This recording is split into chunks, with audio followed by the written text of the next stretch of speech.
Saudara, mari kita berdoa sebelum kita mendengarkan firman Tuhan. Bapa di surga, kami datang kepadamu dengan syukur dan gentar ya Tuhan.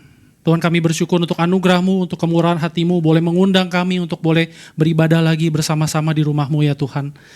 Dan Tuhan, kami datang dengan gentar karena kami melihat siapa Engkau dan siapa kami. Kami orang-orang yang berdosa, penuh dengan kelemahan, keterbatasan. Namun kami berhadapan, berjumpa dengan Tuhan yang mulia, yang kudus, yang mengasihi kami orang-orang berdosa. Tuhan, hadirlah bersama dengan kami, terimalah segala pujian dan penyembahan kami, dan berkenanlah untuk berfirman bagi kami Tuhan saat ini. Tuhan, berkati lagi hidup kami dengan kebenaran firman-Mu, baik bagi hamba-Mu yang menyampaikan maupun setiap kami yang mendengar, sehingga hidup kami boleh terus diwarnai, dipenuhi oleh firman Tuhan. Hidup kami boleh diutus ke tengah dunia-Mu ya Tuhan, untuk menyatakan akan firman-Mu, menyatakan Injil-Mu, kabar baik-Mu ya Tuhan, sampai Engkau datang kembali. Tuhan, berfirmanlah, dan biarlah setiap kami boleh sedia mendengarkan Tuhan. Dalam nama Tuhan Yesus, penebus kami yang hidup, kami berdoa. Amin. Selamat pagi saudara, kita bersyukur pada Tuhan untuk kesempatan hari ini kita akan merenungkan firman Tuhan. Hari ini kita akan merenungkan satu bagian firman Tuhan dari Lukas pasal 4 ayat 1 sampai 13. Saya mengajak kita membaca secara bergantian seperti yang tertera di layar. Saya akan membacakan bagian pengkhotbah dan saudara dipersilakan membacakan bagian jemaat. Kita akan membaca secara bergantian. Lukas 4 ayat 1 sampai 13. Saya akan memulainya, demikian firman Tuhan. Yesus yang penuh dengan Roh Kudus kembali dari sungai Yordan lalu dibawa oleh Roh Kudus ke padang gurun. 40 hari lamanya ia dicobai iblis. Selama hari-hari itu ia tidak makan apa-apa dan setelah itu ia lapar. Silakan saudara.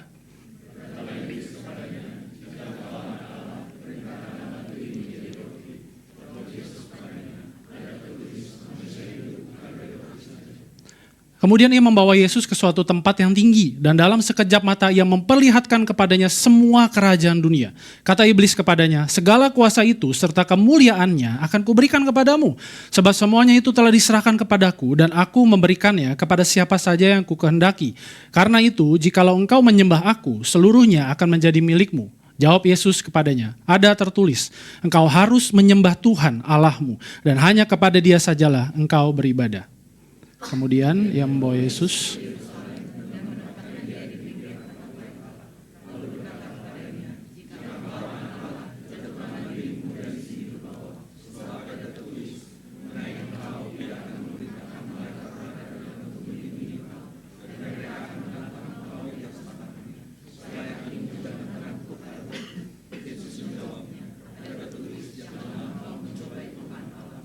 Sesudah iblis mengakhiri semua pencobaan itu, ia meninggalkan dia sampai tiba saat yang baik.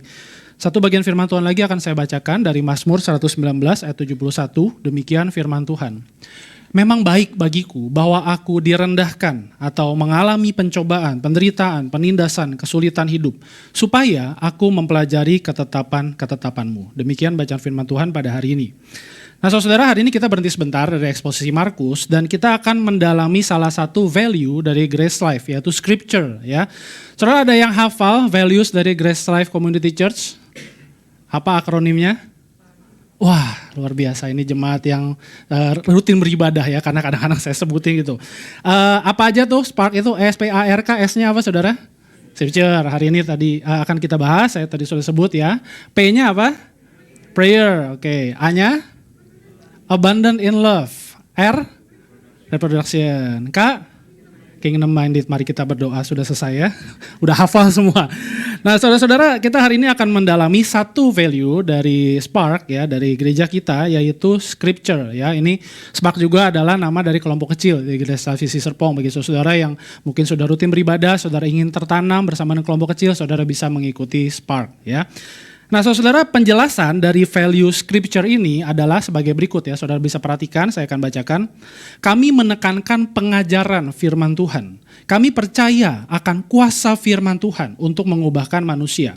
Maka setiap ibadah minggu berfokus kepada Tuhan, berdasar pada firman Tuhan, dan pemberitaan firman Tuhan dilakukan dengan cara eksposisi. Sehingga pikiran kita diwarnai dengan firman Tuhan dan hati kita dibentuk oleh firman Tuhan. Dan secara khusus melalui firman Tuhan hari ini, saya mengajak kita untuk memperhatikan bagian yang saya berikan bold itu ya. Kami percaya akan kuasa firman Tuhan untuk mengubahkan manusia. Saudara, pertanyaannya mungkin begini ya, ketika kita membaca kalimat ini, bagaimana saya bisa percaya? akan kuasa firman Tuhan. Mungkin ada di antara kita yang pernah berpikir, loh Alkitab itu kan cuma tulisan. Bagaimana saya mengalami kuasa firman Tuhan, percaya akan kuasa firman Tuhan. Saudara, kita bisa percaya akan sesuatu kalau kita mengalami, saudara ya. Misalnya saudara, ini handphone saya mereknya Xiaomi ya, tipenya 13T. Dari mana saya tahu, dari mana saya bisa percaya bahwa barang ini adalah Xiaomi 13T? Kira-kira dari mana saudara? Cari informasi mungkin ya, cari spesifikasinya begitu. Tapi kayaknya itu nggak cukup karena bisa jadi si Xiaomi ini terlalu berlebihan menuliskan spesifikasinya ya. Saudara, kemarin beberapa hari lalu saya nonton satu YouTube karena judulnya menarik saudara ya. Tablet untuk anak kecil harganya 300 ribuan doang. Nah itu menarik perhatian bapak-bapak ekonomi seperti saya ya.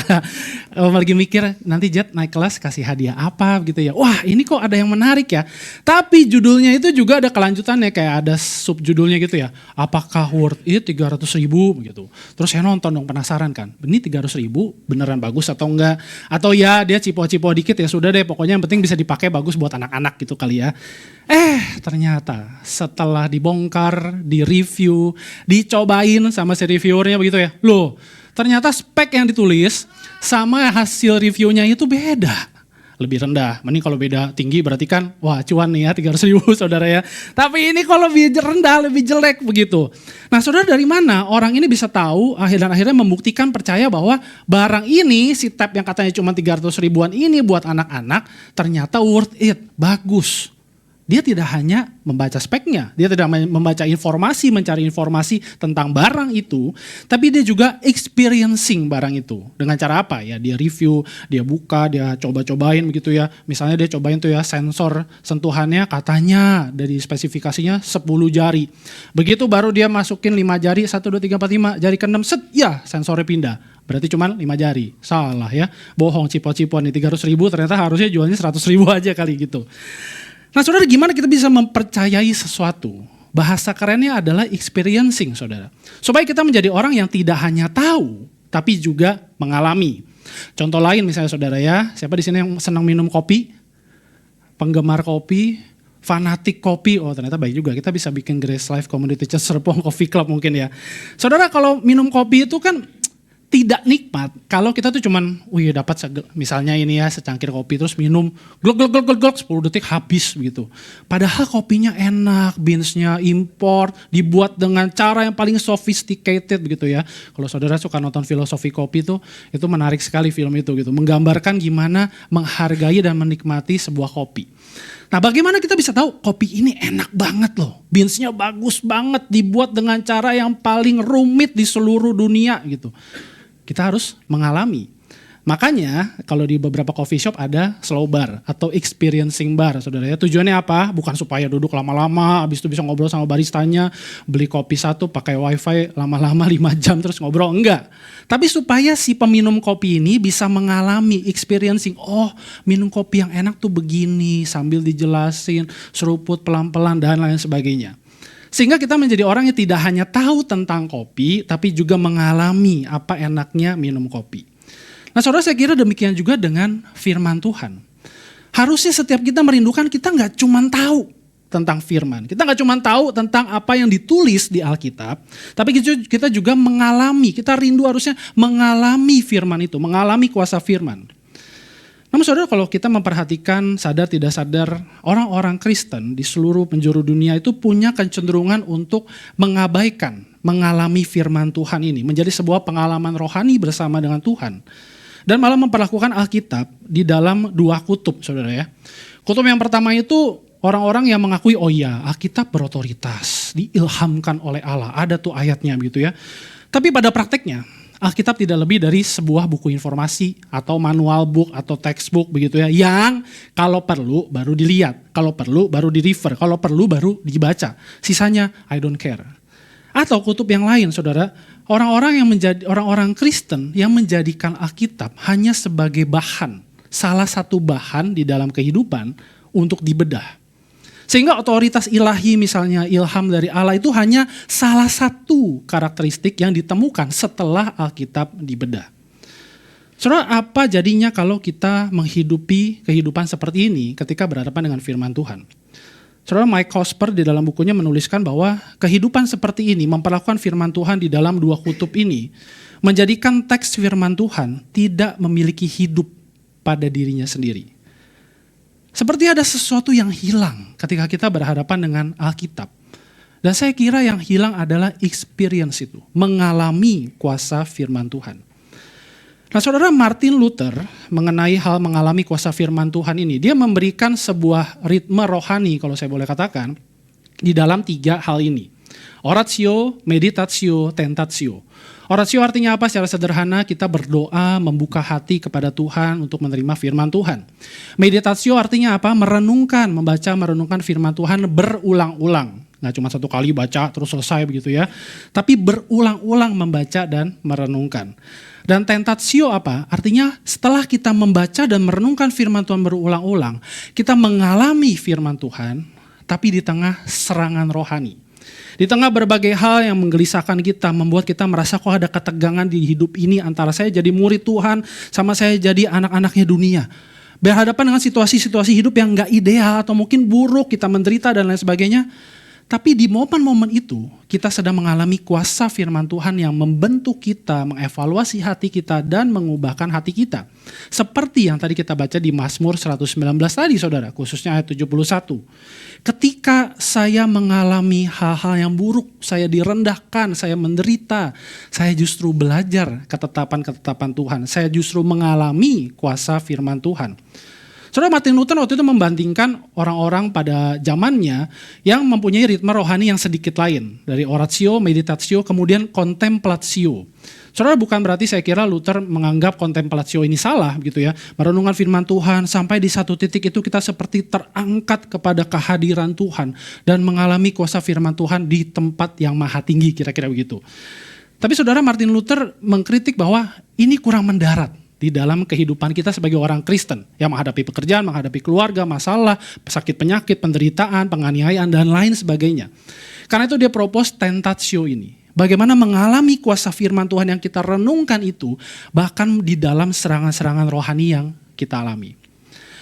Saudara, kalau kita kita lihat tentatio ini ya, terus kita mikir, ini Martin Luther nih aneh atau bagaimana mikirnya ya? Kok abis mengalami firman Tuhan, cari-cari gara-gara dia. Apa dia sambil nyanyi lagu ya? Cari perkara, mungkin begitu ya. Saudara, saya kira Martin Luther tidak aneh, dia tidak berbohong, dia tidak rumit berpikir. Karena saya kira dia berpikir bahwa kesulitan itu tidak perlu kita cari. Kita hidup di dunia yang berdosa, kita hidup di dunia yang buruk. Dan kesulitan, penindasan, sakit penyakit, segala serangan rohani itu adalah sebuah kepastian. Kita nggak perlu cari. Yang perlu kita pikirkan adalah bagaimana menghadapinya sambil kita mengalami kuasa firman Tuhan. Nah saudara, kita akan melihat bagaimana Yesus lebih dulu mengalami kuasa firman Tuhan di tengah-tengah pencobaan yang dia alami. Saudara, bagian ini Lukas 4 ayat 1-13 diawali dengan sebuah setting dari kisah ini saudara ya. Saudara, di sana dicatat di ayat 1-2, Yesus itu setelah dia dibaptis, dia penuh dengan Roh Kudus. Tapi hidup yang penuh dengan Roh Kudus ini malah dibawa oleh Roh Kudus ke tengah padang gurun. 40 hari lamanya ia dicobai iblis, selama hari-hari itu dia tidak makan apa-apa dan setelah itu ia lapar. Setelah itu Yesus lapar. Saudara, apa yang bisa kita lihat dari pengantar dari Lukas 4 ini saudara? Saudara, yang pertama kita bisa melihat bahwa hidup yang dipenuhi Roh Kudus tidak selalu mulus. Kita mungkin pernah berpikir hidup yang dipenuhi Roh Kudus, hidup yang sudah diselamatkan Tuhan adalah hidup yang seperti melalui jalan tol bebas hambatan, tidak seperti jalan tol Jakarta Tangerang gitu ya. Jalan tol yang mulus sekali dari awal sampai akhir, hidup saya akan bebas dari hambatan, bebas dari dosa, bebas dari godaan, bebas dari sakit penyakit, haleluya amin. Ternyata enggak saudara. Hidup yang dipenuhi oleh Roh Kudus tidak selalu mulus, bahkan membawa kita ke dalam serangan-serangan rohani saudara. Dan hal kedua yang bisa kita lihat dari pengantar ini adalah bagaimana Yesus mengidentifikasikan dirinya dengan siapa manusia dan apa yang manusia alami. Khususnya apa yang bangsa Israel ribuan tahun lalu alami, saudara. Saudara, ingatkah kita bahwa bangsa Israel selama tidak hanya 40 hari, tapi 40 tahun mereka berjalan mengitari padang gurun dan mereka pun mengalami pencobaan. Tapi mereka gagal. Dan kita nanti akan melihat bagaimana Yesus mengidentifikasi dirinya dengan apa yang bangsa Israel alami. Dan dia mendapatkan hasil yang berbeda. Saudara, mari kita masuk ke dalam pencobaan pertama yang Yesus alami. Saudara, di ayat 3-4 dikatakan di sana Yesus yang lapar itu, kemudian iblis melihat Yesus dan berkata, "Jika engkau anak Allah, jika engkau berkuasa, perintahkanlah batu ini menjadi roti." Saudara, setting padang gurun pada waktu itu memang adalah padang gurun yang kering, tandus begitu ya. Seakan-akan pemandangannya itu batu semua begitu ya. Banyak sekali batu, tumbuhan itu kayak nggak ada, air nggak ada gitu. Dan di tengah-tengah bebatuan itu, di tengah rasa lapar yang Yesus alami sebagai manusia yang sejati, dia dikatakan, iblis mengatakan kepada dia, "Kalau engkau anak Allah, kalau engkau benar-benar anak Allah yang berkenan di hati Allah, kalau engkau memang berkuasa di bumi ini, ayo dong, perintahkan batu menjadi roti." Saudara, saya kira iblis itu bukan sedang menyuruh Yesus menjadi seperti pesulap-pesulap begitu ya. Tuh batu benda mati ubah jadi roti begitu ya. Tiba-tiba jadi salt bread semua. Enggak, saudara ya. Saudara, saya kira iblis sedang menyuruh Yesus, menggoda Yesus untuk playing God. Bermain Allah. Yesus mengalami pencobaan ini sebagai manusia yang sejati. Sekalipun saat itu juga dia tidak berhenti menjadi Allah yang sejati. Tapi saudara, iblis akan tahu di tengah penderitaan Yesus, di tengah kelaparan fisik Yesus, mungkinkah dia berubah? Mungkinkah dia bermain Allah dan menolak untuk bergantung kepada Bapaknya? Itu yang iblis maksudkan ketika mencoba Yesus di bagian ini. Nah, saudara, apa jawaban Yesus? Saudara, terjemahan N.T. Wright di untuk ayat yang keempat, saya kira baik untuk kita memahami akan jawaban Yesus. It isn't only bread that keeps you alive. Bukan cuma roti yang bisa membuat kamu tetap hidup sekalipun kamu kelaparan, sekalipun kamu di tengah penganiayaan, sekalipun kamu sedang menderita. Bukan hanya kebutuhan fisik yang terpenuhi yang membuat engkau tetap hidup di hadapan Allah. Saudara, Tuhan Yesus mengingat apa yang Allah firmankan kepada bangsa Israel di Ulangan 8 ayat 3, saudara. Di sana Tuhan berkata kepada bangsa Israel, Tuhan merendahkan mereka, Ia merendahkan hatimu, membiarkan kau lapar dan memberi engkau makan mana yang tidak kau kenal dan juga tidak dikenal oleh nenek moyangmu. Supaya, tujuannya apa? Engkau mengetahui bahwa manusia hidup bukan dari roti saja, tetapi dari setiap firman yang keluar dari mulut Tuhan. Artinya apa? Hidup kita tidak bergantung kepada hal-hal di luar Tuhan. Tapi kita bergantung sepenuhnya kepada Allah, kepada firman-Nya sebagai sumber kehidupan yang sejati. Saudara, jawaban Yesus harusnya memberikan sebuah tentatio di dalam hati kita, sebuah kegelisahan, sebuah evaluasi hati, setidaknya melalui pertanyaan ini, saudara. Apa sih yang menjadi sumber kehidupan kita? Atau siapa yang menjadi sumber kehidupan kita? Dan sumber kehidupan itu pasti berkaitan dengan kebergantungan. Kepada siapa, kepada apa kita bergantung di dalam hidup ini. Ini bukan masalah apa sih yang menjadi kepada siapa kita bergantung, kepada apa sesuatu kita bergantung, kekayaan mungkin, status sosial, ekonomi, dan lain sebagainya. Tapi karena kebergantungan kita itu menunjukkan siapa atau apa yang menguasai hidup kita. Apakah selama ini kita bergantung kepada cara saya, perkataan yang keluar dari mulut saya, aturan saya?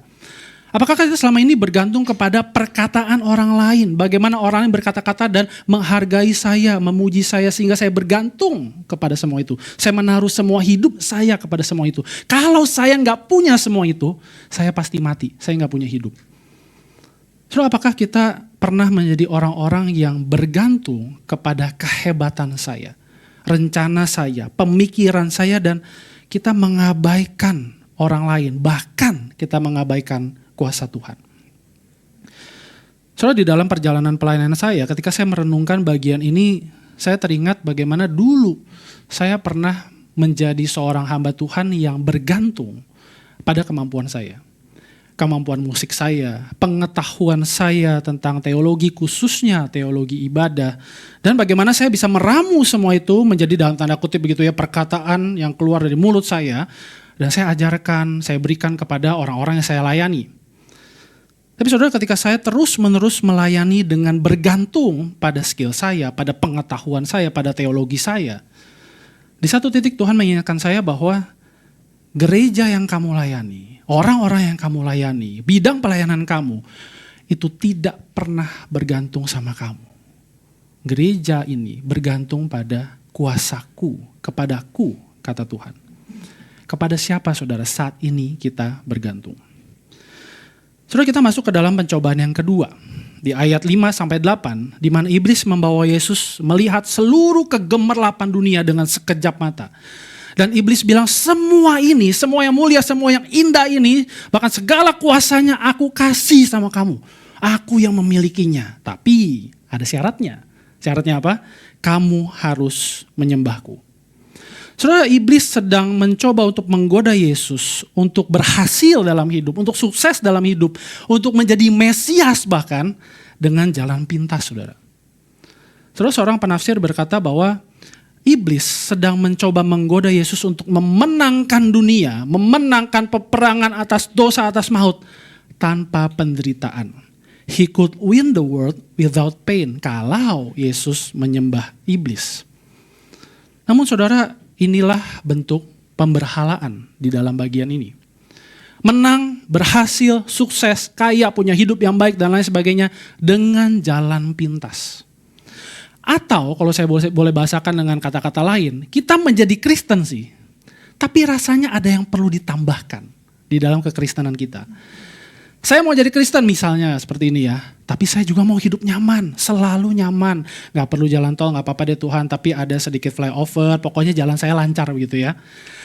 Atau kita jadi Kristen, tapi kita rasa bobot, beban untuk menjadi orang Kristen itu terlalu berat.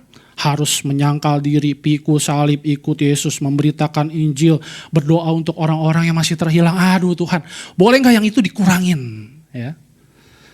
Kita sedang menjadi seorang Kristen yang sebenarnya sedang memberhalakan sesuatu di dalam hidup kita. Dan saudara, apa yang menjadi jawaban Yesus? Yesus teringat kembali akan firman Tuhan yang berkuasa, yang pernah disampaikan kepada bangsa Israel di kitab Ulangan juga saudara. Pasal 6 ayat 13-14. Engkau harus takut akan Tuhan Allahmu. Kepada Dialah engkau harus beribadah dan demi namanya engkau harus bersumpah. Janganlah kamu mengikuti ilah-ilah lain dari antara ilah bangsa sekelilingmu. Artinya apa saudara? Penyembahan kepada Allah. Satu-satunya Allah, itulah yang menjadi kemenangan yang sejati. Tidak ada penyembahan lain yang bisa memberikan kemenangan, keberhasilan bagi hidup seorang manusia, kecuali dia hanya menyembah, hanya setia kepada satu-satunya Allah. Saudara, jawaban Yesus harusnya kembali mengganggu hati kita dengan pertanyaan ini. Pertanyaan yang mungkin ya, cukup sering kita tanyakan, tapi tidak pernah kita seriuskan sama Tuhan. Apa yang saya sembah saat ini? Atau siapa yang saya sembah di hidup saya? Karena ketika kita menyembah semua hal di luar Tuhan, sesungguhnya kita sedang membawa diri kita untuk menambah atau mengurangi Yesus. Menambah atau mengurangi salib Yesus. Menambah atau mengurangi karya Yesus, karya keselamatan Tuhan bagi hidup kita, saudara. Apakah kita selama ini betul kita menjadi orang Kristen? Lihat KTP saya Kristen gitu ya, saya member dari Grace Life lagi begitu. Tapi hidup kita rasanya gak pengen yang kurang nyaman dari hidup Kristen. Kita mau menjadi orang Kristen, mau menjadi murid Yesus, tapi untuk hal-hal yang baik-baik saja. Sedangkan untuk hal-hal lain kita menyembah yang lain, saudara. Apakah kita sedang menambahkan sesuatu di dalam kehidupan iman kita, perjalanan iman kita, karena kita merasa jadi Kristen kok kurang enak ya, kurang nyaman ya, kurang baik ya, kurang terlihat spektakuler ya di hadapan orang. Apa yang harus saya tambahkan selain Yesus, selain salib Yesus, selain kebangkitan Yesus, selain kuasa firman Tuhan? Apalagi yang harus menjadi tambahan di dalam pengalaman rohani saya? Terus apa yang sedang kita sembah saat ini di dalam hidup kita? Nah, saudara, pencobaan yang terakhir adalah ketika iblis membawa Yesus ke atas bait Allah Dan kemudian dia menyuruh Yesus menjatuhkan diri. Nah, tapi kali ini saudara, iblis gak mau kalah ya. Percobaan pertama Yesus bilang ada firman, ada tertulis. Percobaan kedua sama. Percobaan ketiga oke, sebelum dia ngomong begitu saya bilang ada tertulis. Ya, iblis tidak kehabisan akal saudara, dan iblis mengutip apa yang Tuhan firmankan di Mazmur 91. Khususnya ayat 11 sampai 12. Tapi sebenarnya di luar konteksnya dan di luar dari tujuan yang Allah maksudkan di dalam Mazmur 91 ini. Saudara, kalau kita perhatikan secara sekilas, Mazmur 91 adalah Mazmur tentang nyanyian iman dari orang-orang yang sungguh-sungguh berlindung di dalam Tuhan. Bukan berlindung atau menyembah yang di luar Tuhan, ya, atau memakai nama Tuhan sembarangan untuk melindungi diri. Bukan, saudara. Di ayat 14 misalnya, dikatakan oleh Tuhan, oleh sebab hatinya, hati orang yang berlindung kepada Tuhan, terpaut kepadaku, melekat kepadaku, dekat kepadaku. Maka aku, Tuhan, akan meluputkannya. Aku akan membentenginya sebab ia mengenal namaku. Iblis mengutip ayat 11 dan 12, saudara. Tapi iblis lupa kayaknya. Ayat 13 yang berkata, singa dan ular tedung akan kau pijak, anak singa dan ular naga akan kau injak-injak. Iblis sendiri yang sebenarnya akan dikalahkan ketika seorang sungguh percaya dan berlindung di dalam Tuhan. Tapi saudara, apapun itu, iblis sedang mengajak Yesus untuk meninggikan dirinya dan merendahkan Allah. Meninggikan dirinya dan merendahkan firman Tuhan. Iblis yang kadang mengajak Yesus untuk sengaja melakukan tindakan-tindakan untuk ngetes Tuhan. Katanya Tuhan sudah berfirman, nah ini aku mau lakukan ya. Tuhan tolong topang ya, Tuhan pasti akan menatang aku tidak akan terjatuh. Itu yang iblis sedang bujuk dari Yesus untuk Yesus lakukan dan untuk Yesus taat kepada iblis. Namun lagi-lagi Tuhan Yesus mengalami kuasa firman Tuhan ketika dia mengingat firman Tuhan di kitab Ulangan lagi saudara. Pasal 6 ayat 16. Janganlah engkau mencobai Tuhan Allahmu seperti kamu mencobai dia di masa. Keluaran 17 saudara mencatat bagaimana bangsa Israel tidak mempercayai Tuhan yang sudah membawa mereka keluar dari Mesir. Dan mereka ragu, Tuhan ada enggak? Kami ini jalan capek-capek di tengah padang gurun, Tuhan ada enggak? Kami kelaparan, kehausan, Tuhan ada enggak? Mereka mungkin pernah mendengar firman Tuhan, tapi mereka tidak mengenal siapa Tuhan yang berfirman. Karena itu saudara, jawaban Tuhan Yesus mau menunjukkan bahwa ketika kita mengenal firman Allah, harusnya kita juga mengenal pribadi Allah. Siapa Allah yang berfirman itu? Kita mengenal sifatnya, naturnya, karakternya, karyanya, kuasanya, kemuliaannya, kekudusannya di dalam hidup kita. Kita gak hanya tahu Tuhan pernah berfirman demikian, tapi kita juga kenal siapa yang berfirman, Tuhan yang berfirman itu. Saudara, hal ini kembali membawa kita untuk berefleksi, khususnya melalui pertanyaan ini. Seperti apa sih selama ini kita mengenal Tuhan dan firman-Nya? Apakah kita menjadi orang yang tahu firman, baca begitu ya, tapi hanya sebatas informasi dan kita gak pernah mau mengenal siapa Tuhan yang menuliskan firman-Nya? Ataukah kita mungkin saudara pernah menjadi seorang Kristen yang tahu firman, tapi kita mempermainkan firman saudara? Menggunakan firman di luar konteks, di luar otoritas Tuhan dan di luar tujuan yang Tuhan maksudkan. Misalnya saudara ya, kita yang menjadi orang tua, anak-anak biasanya kan kalau lebih kecil, atau mungkin kalau udah remaja juga nakal saudara ya. Kalau anak-anak lagi nakal dan kita udah sebel banget kayaknya 3 minggu dia nakal terus setiap hari. Nah kita mungkin mulai bilang tuh ya, saya juga pernah saudara ya. Kamu ingat gak firman Tuhan? Bilang begini. Nah, kita kelihatannya baik. Mau menasehati anak-anak untuk mendengarkan firman Tuhan. Tapi apa yang sebenarnya kita lakukan saudara? Kita sedang memakai firman Tuhan untuk tujuan kita. Kita pikir kita merasa lebih tahu firman Tuhan dari anak kita. Tapi kita memakai firman Tuhan untuk tujuan kita apa? Supaya dia gak bandel lagi. Kalau dia gak bandel, saya lebih tenang. Saya lebih nyaman. Saya lebih baik hidupnya. Setidaknya tidak ada lagi satu kekacauan di dalam hari ini. Misalnya begitu ya. Atau saudara kita yang mungkin mengingat dulu-dulu ya, pernah persiapan nikah tapi gak jadi. Atau mungkin pernah pacaran tapi beda agama tapi mau nikah. Nah mungkin ya kita pernah berpikir jadi orang yang berpikir begini ya. Tuhan, aku mau nikah nih. Tapi pacarku beda agama. Tapi Tuhan tolonglah ya. Tuhan tolong supaya lancar jaya. Siapa tahu Tuhan suatu saat setelah kami menikah, pasanganku ini bertobat terima Tuhan. Kan Tuhan berfirman setiap jiwa berharga di mata Tuhan. Atau kita pernah di dalam pekerjaan kita atau bisnis kita merasa aduh bertahun-tahun bisnis berat sekali, pekerjaan berat sekali, berapa kali mengalami ancaman layoff. Dan rasanya cara bekerja saya tahun ini harus berubah nih. Saya harus sedikit lebih curang. Tapi kita sambil nyanyi, Tuhan menetapkan langkah-langkah orang yang hidupnya berkenan kepadanya. Aduh, kurang berkenan sedikit, tapi gak apa-apa deh ya. Kan ada lanjutannya. Apabila ia jatuh, tak sampai tergeletak. Sebab Tuhan menopang tangan. Gak berani nyanyi kan saudara ya. Atau kita pernah menjadi orang yang mengancam dan memaksa Allah melakukan apa yang kita mau karena kita rasa kan Tuhan udah berfirman, masa saya gak terima? Katanya Tuhan bilang kalau ikut Tuhan, kalau ikut panggilan Tuhan, jadi murid Tuhan, Tuhan akan balas 100 kali lipat. Tuhan, saya sudah ikut panggilan Tuhan, mau jadi hamba Tuhan nih, mau masuk STT yang bagus nih. Saya sudah melepaskan semuanya seperti sebuah himne dari satu STT ya. Aku lepaskan semua ikut Yesus, luku di tangan maju terus pokoknya ikut Tuhan. Tuhan mana balasannya? Aku udah mau praktek setahun nih, udah mau selesai dari STT. Mana balasannya? Katanya 100 kali lipat. Tapi kok hidupku kayaknya malah gak baik-baik begitu. Atau kita pernah berpikir ketika kita melayani, kita mau bikin KKR, gereja kita bikin KKR misalnya ya. Terus kita susun rundown KKR yang bagus, terus kita bilang Tuhan, nih rundown KKR sekecamatan ini udah bagus banget nih. Grace Life akan pelayanan ya. Aku udah undang nih band rohani paling terkenal se-RT ku ini.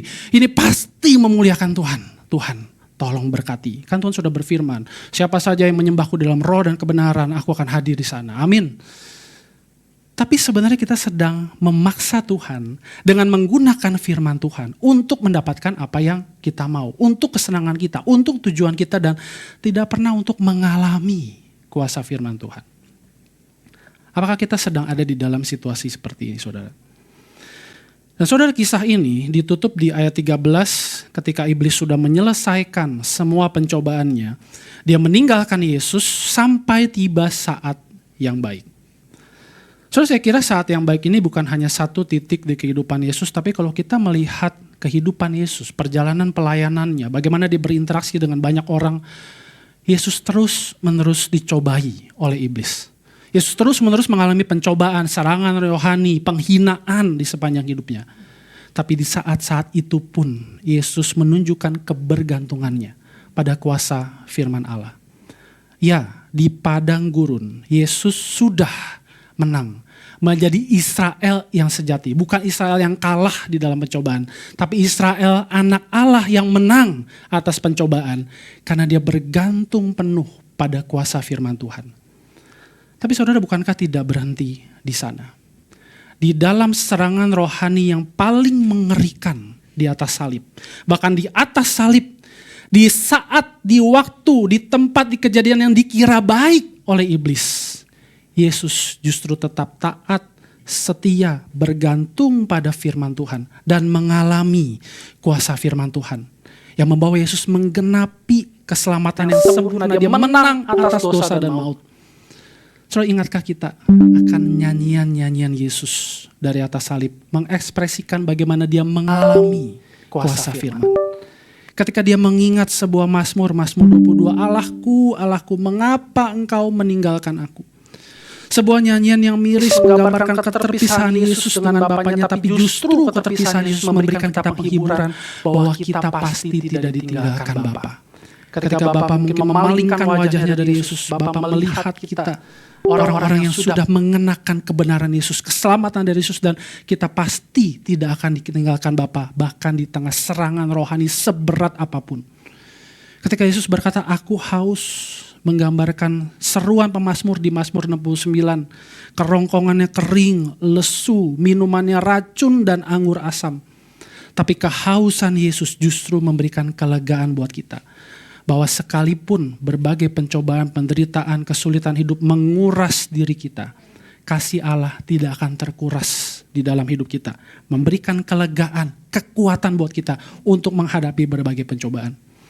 Dan ketika Yesus menyerahkan nyawanya, dia kembali teringat seruan pemazmur di Mazmur 31 ayat 6. Ya Bapa, ke dalam tangan-Mu lah kuserahkan nyawaku.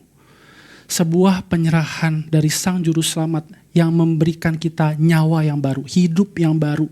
Bukan karena usaha kita, bukan karena kehebatan kita, bukan karena ketaatan kita. Tapi karena ketaatan Kristus yang berserah kepada Bapa. Karena Yesus telah mengalami kuasa firman Tuhan dan menang atas pencobaan. Maka kita pun diberi kepastian bahwa di tengah pencobaan apapun kita akan mengalami kuasa firman yang akan memberikan kita nyanyian-nyanyian kemenangan yang berasal dari salib Yesus. Saudara, ini yang Yesus alami, tidak hanya di padang gurun, bahkan di atas salib. Namun bagaimana dengan yang kita alami di dalam kehidupan kita? Ketika kita menghadapi berbagai tentatio itu di dalam keseharian kita. Saudara, ketika merenungkan firman Tuhan ini, saya teringat momen-momen ketika saya persiapan khotbah, ya. Nah, biasanya saudara kalau udah mau selesai persiapan khotbah, nah hari Jumat malam, hari Sabtu sepanjang hari, bahkan sampai Minggu pagi, itu biasanya ya ada aja hal-hal yang terjadi yang gak enak. Awal-awal saya pikir, ya memang begitulah hidup ya. Biasa ada yang gak enak, ada yang ideal, ada yang tidak ideal begitu. Tapi ketika saya merenungkan, bukankah ini momen tentatio yang Tuhan berikan buat saya? Saya yang mempersiapkan firman, merenungkan firman, berdoa, mohon kekuatan dari Tuhan untuk boleh menyampaikan firman Tuhan. Di saat-saat yang tidak ideal inilah, di tengah-tengah berbagai pencobaan, hal-hal buruk, hal-hal yang gak saya expect, di sanalah justru saya harusnya mengalami kuasa firman. Atau ketika seperti hari ini, bentar lagi saya sudah selesai khotbah ya, Sunday Worship kedua sudah selesai, perjamuan kudus selesai. Nah, biasanya hari Minggu saya pulang sore-sore, nih habis ini kalau minggu pertama ada rapat sama pengurus ya. Habis rapat saya pulang, santai sebentar, mandi, bersih-bersih, nonton MasterChef season 13 ya. Terus habis itu, nah biasanya hari Seninnya saudara, ada aja sesuatu yang gak enak. Sesuatu yang gak ideal, sesuatu yang buruk di hidup saya yang, aduh Tuhan capek nih Senin nih, kenapa sih gak kasih istirahat sebentar aja. Ini kenapa ada hal yang buruk lagi yang saya alami. Tapi saudara, bukankah itu juga momen tentatio yang Tuhan berikan supaya saya boleh mengalami kuasa firman Tuhan. Firman Tuhan yang saya beritakan, yang saya renungkan bersama dengan saudara, yang saya doakan. Bukankah harusnya saya juga mengalaminya di dalam keseharian saya, bahkan di tengah berbagai serangan rohani yang saya dapatkan, supaya saya semakin mengenal Tuhan. Atau di dalam bahasa Martin Luther, supaya kita semua menjadi teolog-teolog yang sejati. Saudara, Martin Luther berkata demikian, ini serangan rohani itu ya, tentatio itu adalah batu ujian yang mengajarkan kita untuk tidak hanya tahu dan mengerti tentang firman Tuhan, tapi juga mengalami betapa benar, baik, indah, manis, perkasa, betapa menghiburnya firman Allah, hikmat yang melampaui segala hikmat.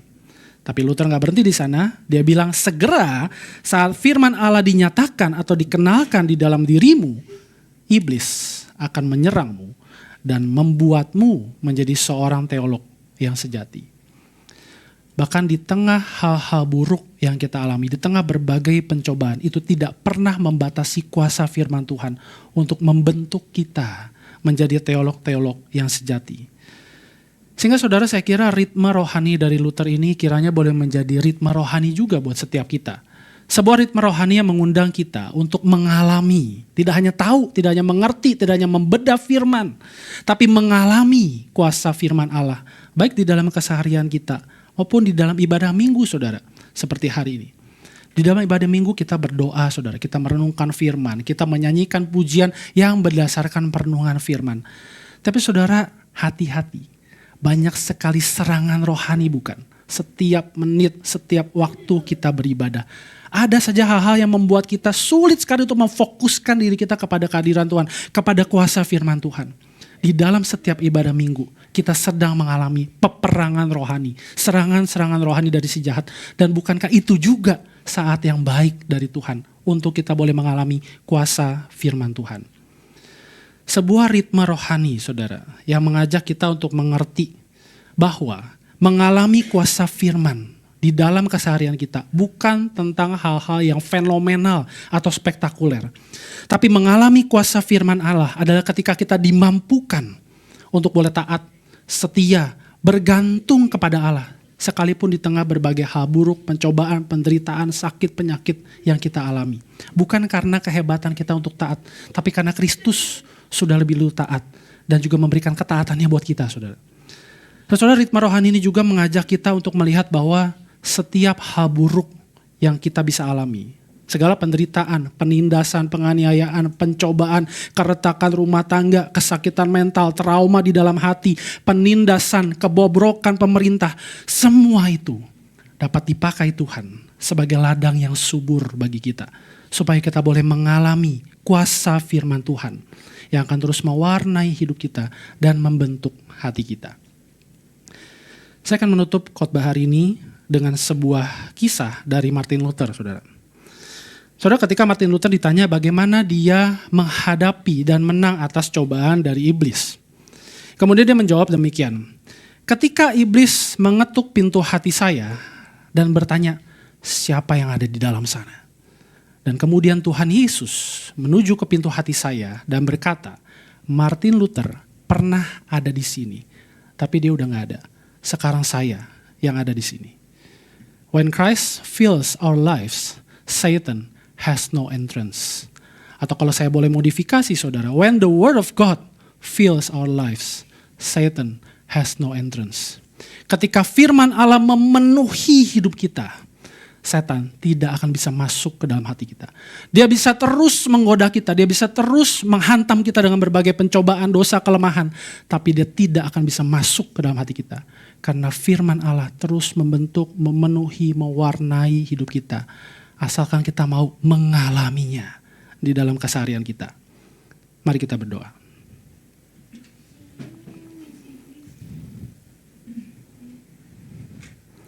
Saudara, datanglah kepada Tuhan dan bukalah hati kita di hadapan Tuhan. Ketika Tuhan rindu setiap kita boleh sungguh mengalami kuasa firman-Nya.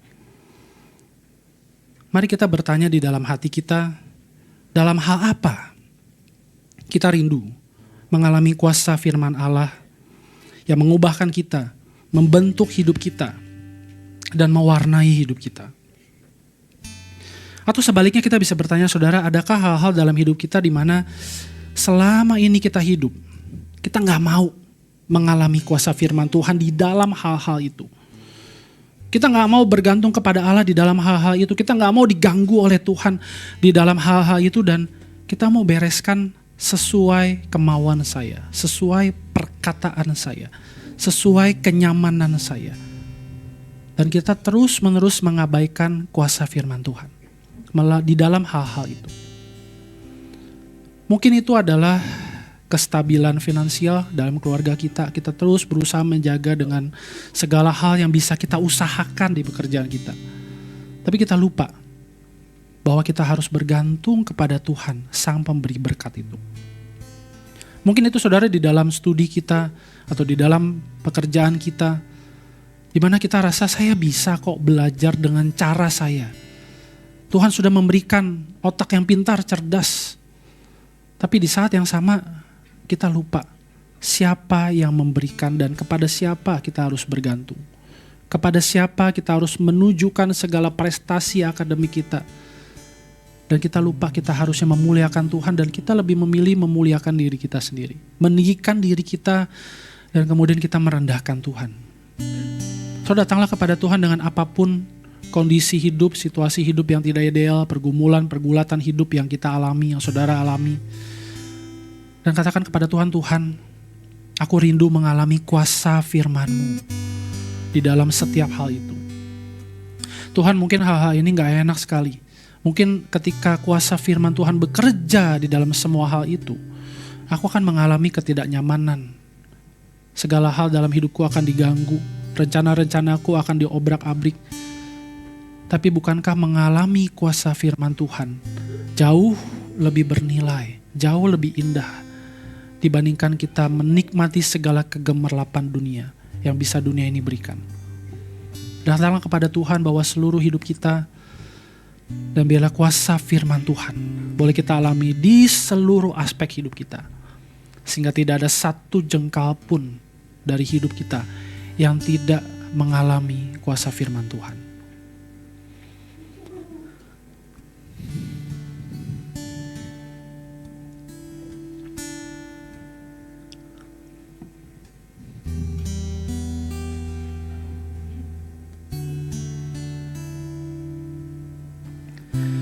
Tuhan, kami membawa seluruh hidup kami di hadapan Engkau.